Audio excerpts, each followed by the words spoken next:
আজকে ছিল আমাদের প্রচুর খুশির দিন। তো কি খবর সবার? কেন আজকে আমরা এত খুশি সেটাই এই ভিডিওর মাধ্যমে তোমাদেরকে জানাবো। এখন বাজে সকাল 10টা আর আমরা তিনজনে বেরিয়ে পড়েছি কলকাতা যাওয়ার জন্য। আজকে আমাদের কলকাতা যাওয়ার কারণ পিতিশ একটা নতুন ক্যামেরা নেবে।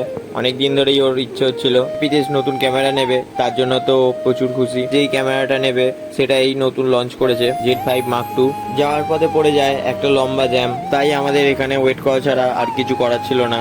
অবশেষে জ্যাম কাটিয়ে আমরা আবার আমাদের যাত্রা শুরু করি। দেন কলকাতা পৌঁছানোর পর আমরা সিটিসি বাস স্ট্যান্ডের কাছে গাড়িটা পার্ক করি। এরপর আমরা হাঁটা শুরু করি, কারণ সামনে একটা মোড় টপকালি মেট্রোগলি। মেট্রোগলিতে ঢোকার পর থেকেই অনেক ক্যামেরার দোকান আছে। স্পেশালি মেট্রোগলিটা ক্যামেরার দোকানের জন্যই বিখ্যাত। এখানে ক্যামেরা কিনতে গেলে আগে তোমাকে ঠিকঠাক ভাবে জেনে আসতে হবে, নাহলে তোমার সাথে স্ক্যাম হতে পারে, কারণ এখানে প্রচুর সেকেন্ড হ্যান্ড ক্যামেরা বিক্রি হয়। এরপরই চলে আসে সেই সময় যখন সব কথাবার্তা কমপ্লিট হওয়ার পর ক্যামেরাটা ওপেন করা হচ্ছে।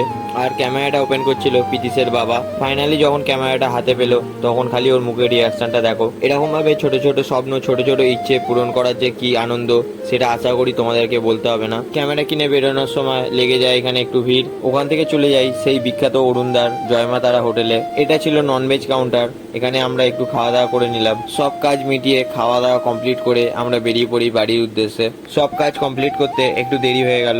ফেরার পথে ভিক্টোরিয়া সামনে দিয়ে আসছিলাম, তাই একটু ভিডিও নিয়ে নিলাম। বাড়ি ফিরতে ফিরতে আমাদের সন্ধ্যা হয়ে যায়। এখানে শুভদীপ ভাই আর পিতিশ ড্রাই বক্সটা নিয়ে যাচ্ছিল। ড্রাই বক্সটা কেমন এখনো আমাদের দেখা হয়নি, কারণ ওখানে অনেক লেট হয়ে গিয়েছিল, তাই আর দেখলাম না।